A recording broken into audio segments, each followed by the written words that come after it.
Представители знака зодиака Рыбы. Мои дорогие рыбы и рыбки, здравствуйте. Таро-прогноз, цыганский пасьянс, неожиданности и сюрпризы ноября 2024 года. Давайте узнаем, что же нам подскажут карты. Две колоды точнее, два как направление. И первое это у нас рандомное значение, никогда не знаешь, что там совпадет. И где-то больше через ваши чувства или через психологическую составляющую. Вот именно с позиции позитивной психологии мы с вами рассмотрим эти неожиданности и сюрпризы, или с чем это будет связано. Конечно, будем реалистами. Любой прогноз не расскажет о личной истории каждого из вас. Но я так надеюсь, мы с вами все же проведем приятное время и какую-то подсказку вы для себя получите. Я же пока мешаю карты. Хочу вас пригласить на свой сайт. Оставлю ссылку в описании под видео. Посмотреть гороскоп для всех знаков зодиака. Прочитать именно. Или, кстати, Сатурн в рыбах. Ну или статья создана именно на основе энергии Сатурн в рыбах. События до конца 2024 года. Тоже гороскоп. Вот прочитайте разные энергии. И если есть у вас какие-то далеко идущие планы, сверьте ваши планы со звездным расписанием до конца года. Или статьи по психологии, может быть, вам будут тоже интересны. Итак, неожиданности и сюрпризы. Что же это будет для вас до конца ноября? Давайте узнаем.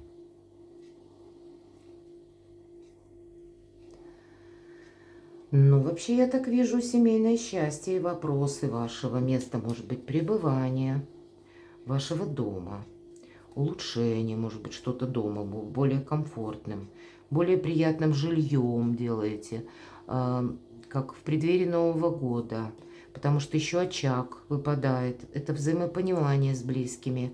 Ну, тут и сам по себе как дом может проходить стены, да, или жилье, может быть, у кого-то и переезд, или захочется что-то изменить. То место, куда мы приходим отдыхать, оно очень важным для нас бывает. Но и все же вот это подкова счастья, поэтому это взаимопонимание. Значит, есть и радость, мои дорогие, безусловно. Ну, давайте посмотрим, что у нас еще дальше.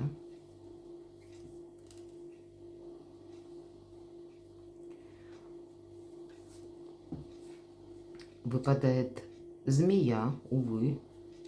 Это может быть какой-то персонаж, которого вы не замечаете.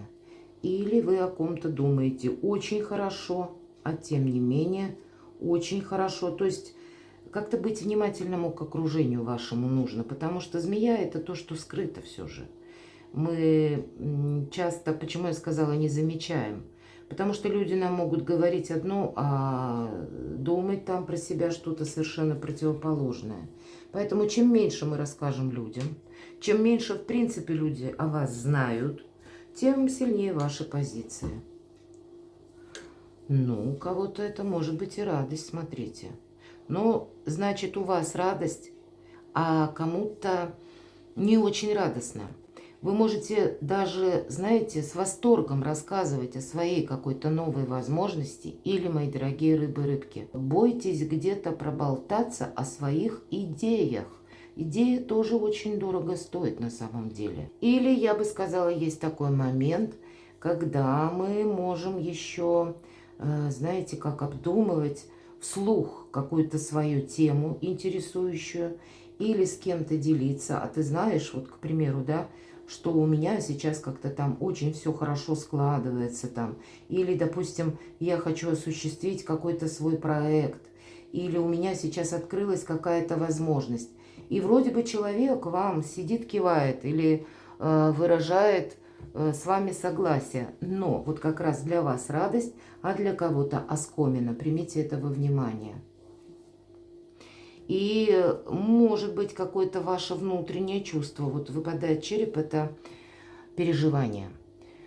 Может быть, вы чувствуете как раз, вы люди очень интуитивные, но часто череп это безосновательное. То есть это внутреннее состояние, когда мы можем думать, а получится, не получится, а выгорит какое-то дело, не выгорит. И хоть и внешне нет предпосылок, Но вот это внутреннее сомнение нам попросту не дает покоя. Хотя у вас на кону какой-то праздник. Бокал буквально. Часто говорит о гостях, либо вы кому-то в гости, или к вам, может быть, кто-то в гости собирается. Или вы будете организовывать какую-то встречу, кстати, такое я тоже могу допустить. Или, посмотрите, может быть, вы ожидаете чего-то. Кто знает, может быть, это какой-то человек и к вам в гости, допустим, приезжает, а дальше или вы к кому-то едете, допустим, а потом ждете, когда к вам уже приедут, ну или наоборот, потому что дерево или вот эти листья, они как раз свидетельствуют либо о паузе, или когда мы чего-то ждем. У кого-то проиграется банально, когда вы ждете определенный документ, когда вы ждете по регламенту, может быть, важные соглашения или какие-то подписания, такое тоже может быть, или оформление какой-то бумаги, но тоже, опять же, важной. Ну, тогда примите в расчет то, что иногда бывает как процедура, которая рассчитана на определенное количество дней, и мы этот момент не можем ускорить, как бы, да. Но пустое ожидание никогда не проходит по этой карте. Какая-то активность, она у вас все-таки предполагается. Но, знаете, чтобы себе не навредить, не будьте чересчур открыты все же для людей. Я это вижу так. Вовремя кому-то что-то о себе не рассказать, самому себе сказать спасибо потом. Не вижу я больше совпадений, мои дорогие рыбы и рыбки. Давайте узнаем. Неожиданности и сюрпризы. Итак, неожиданности, с чем это связано? 3 карты давайте достанем. С какой сферой жизни возможно эти неожиданности? Или какого рода новость? Какого рода события? Первая карта. Вторая. И третья. И 3 карты достанем. Сюрпризы, мои дорогие. Первая. Вторая. И третья. Или, может быть, из этих неожиданностей в конечном итоге получаются вот эти самые сюрпризы. Что-то приятное. Нет, это ожидание все же оно присутствует. Часто по 7 пентаклей мы ждем деньги. Иногда может свидетельствовать о том, что деньги задерживаются. Но они придут к вам. Могут быть, как, знаете, как задержки, допустим, в системах расчета. Или электронные платежи. Какие-то важные опять бумаги тоже проходят по этой карте, когда мы ждем этот самый документ. Но вы это все равно все получаете. По этой карте пентакли у нас растут на дереве. Для кого-то из вас будет активен вопрос дополнительного дохода или дополнительного заработка. Или вы будете что-то подобное обдумывать. Каким образом я могу заработать деньги, может быть, помимо основной работы. И так может быть. Или есть какая-то история, где тоже вот необходимо выждать определенный период времени. Или, может быть, это связано с учебой, мои дорогие рыбы и рыбки. И тоже учеба, допустим, как курсы рассчитана на 3 месяца. И раньше этих 3 месяцев экстерном вы не сдадите ни экзамены, не получите там диплом или документ. Вот у кого-то это ожидание экзаменов, может быть, каких-то, завершения какого-то процесса. Но оно будет, нам об этом говорит карта. Ну и деньги тоже. У кого-то может быть сомнение, потому что, да, сдам экзамен, не сдам экзамен. Ну, например, напрямую. И тут самые разные экзамены. У кого-то банальный экзамен. Может быть, период времени такой, когда у вас сессия. Или какие-то зачеты там, допустим, проходят. Кто-то сдает экзамен по иностранным языкам. Вам важно получить сертификат определенного уровня. Ну, а кто-то права получает, тоже ждет экзамен. То есть 2 мечей – это внутреннее состояние некоторой неопределенности. По сути, нет неожиданностей как таковых, но вы их как будто ждете. Ну, наверное, вот этот череп как раз и свидетельствует о том, что есть элемент неуверенности. Давайте мы откроем карту. Вы знаете, вас как будто что-то может путать. С одной стороны, это то, что, как я сказала, не рассказывайте о себе много, потому что по пятерке жезлов проходят часто и люди, которые нам что-то обещают. Не ищите, кстати, каких-то обходных путей или не доверяйте людям, которые вам как раз утром, допустим, что-то пообещали. Имейте в виду, что вы можете столкнуться с теми именно персонажами, которые утром-то пообещали, но к вечеру о вас уже забыли. По пятерке жезлов иногда идут люди, на которых мы не можем ни положиться, ни ответственности от них потребовать. Они ведут себя словно дети, и пусть человек достаточно почтенного возраста, но это именно тот, на которого полагаться не следует. Может быть, в вашем окружении есть такой человек, поэтому доверяйте сами себе.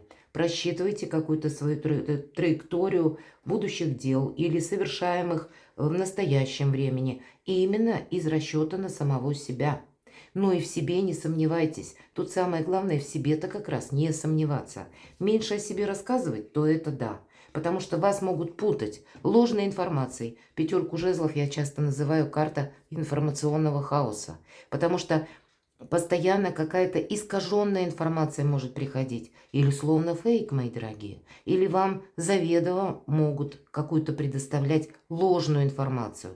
Тогда спокойно разобраться, докопаться до какой-то сути и слушать свою интуицию. Вот она вас точно не подведет. Давайте сюрпризы. А у вас как раз вот колесо фортуны, что-то складывается в вашу пользу. А вам тут кто-то тень на плетень может наводить и вот эти сомнения как раз в вас вселять. Но вы и сами можете начать в себе сомневаться. Кто-то и так устроит себе сеанс самокопания. Вот этого делать не следует. Потому что когда выпадает колесо фортуны, как будто действует в нужный момент. Ку железо пока горячо. Что-то вы не можете отложить на потом, во второй половине ноября. И если выпадает какая-то оказия, возможность, обязательно воспользуйтесь. Не переложите это на день завтрашний, потому что мы можем думать, я подумаю завтра, а завтра я определюсь, а завтра не будет этого колеса фортуны. Оно у нас, как известно, сначала идет вверх, а потом оно опускается обратно вниз. Поэтому элемент какой-то срочности или быстроты у вас может присутствовать во второй половине ноября, это точно. Но карта, она больше об успехе. И именно о возможности, которая приходит с неожиданностью. Или как сюрприз какой-то. Но это наши правильные действия и нужные действия. Это как в нужном месте, в нужное время и в определенный час. Вот как-то так. И что-то получится. Еще один старший аркан. Действуй по справедливости. Вот не ищите обходных путей, я уже сказала. И если вас пытаются свести с пути истинного, мои дорогие, информационный хаос, доверяйте то, что по закону, то, что правильно. Может быть, вы составляете какие-то важные документы или заключаете какие-то важные договоры. Читайте крупным, мелким шрифтом. Может быть, для кого-то банковская ситуация или ситуация с финансами, не должно быть нарушений с законами. В принципе, нам эта карта всегда говорит справедливость. Держи внутренний баланс. Все же весы. Держи внутреннюю гармонию. Будь честным, откровенным сам собой. Не ищи какой-то, может быть, и легкий путь, который тебе кто-то, кстати, может обещать. Вот я такое допускаю. Лучше действуй вот по правилам, по какому-то регламенту. Или потому, что, ну, может быть, предписано даже менталитетом в вашем обществе. По этой карте ведь всегда причина и следствие. И часто, если мы действовали хорошо, правильно или кому-то помогали, нам пространство возвращает, словно добрые дела, в виде, может быть, помощи руками других людей.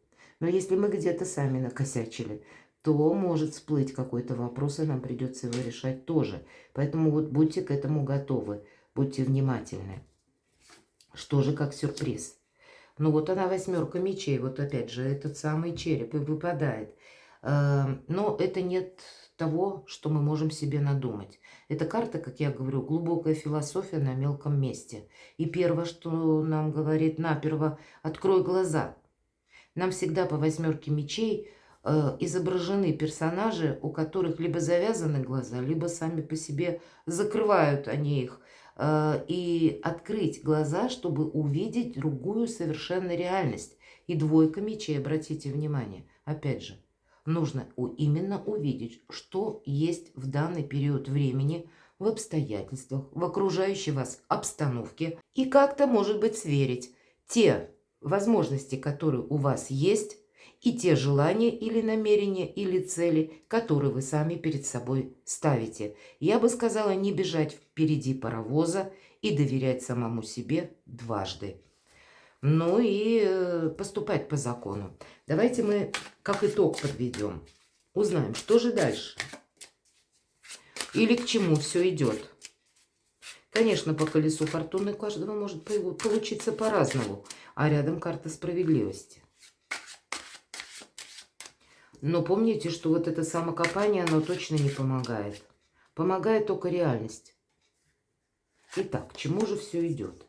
А вот какая-то учеба может как раз свидетельствовать о том, эта карта о том, что если мы сказали сдача экзамена или какая-то подготовка, тогда карта говорит, учи еще раз. Хорошо, чтобы не пришлось что-то пересдавать. Кстати, давайте откроем еще.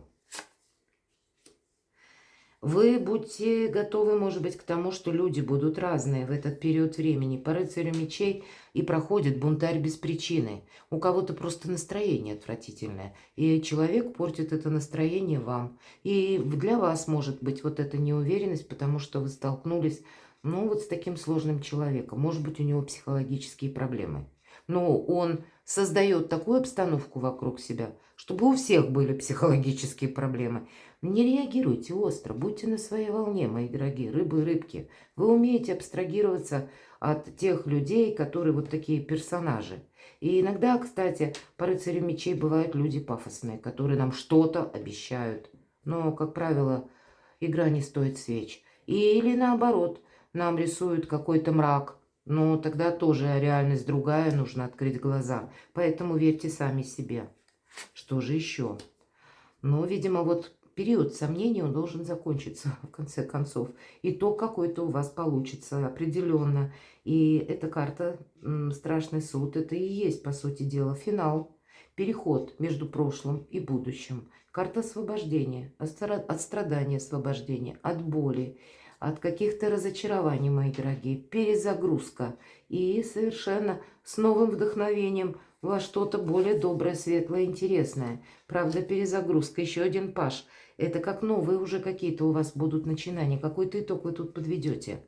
И может быть как раз паш жезлов как раз и для вас и говорит о том, что использую какую-то возможность. Ведь часто проигрывается внутренний инсайт, или назовем это ваше решение, или вам всегда хотелось чем-то заниматься, а здесь как раз вам судьба может или вселенная как играть на руку. С чем-то вы тут можете определиться. Для кого-то из вас, мои дорогие, известие от ваших детей. Может быть и такое. Давайте. И что же дальше? Но хитрее быть стоит. Это все то, что я уже несколько раз сказала. По семерке мечей, хоть и называют эту карту картой вора, но нигде это не прописано, но мы будем помнить, что дыма без огня не бывает, раз передается вот это значение, пусть из уст в уста, хоть и не на бумаге, но имеет смысл быть аккуратным, как и в деньгах, может быть, так и во всем остальном, о чем я говорила. Быть гибче, что-то не прошляпить, не рисковать своим добрым именем, не рисковать своими финансами. Где-то, может быть, как у нас вот изображена и лиса, и молодой человек. И посмотрите, они расходятся в разные стороны и потом оглядываются. Примите внимание, что во внимание, что не все люди искренне. Вы можете еще пока в ноябре не знать, кто же вот эта змея.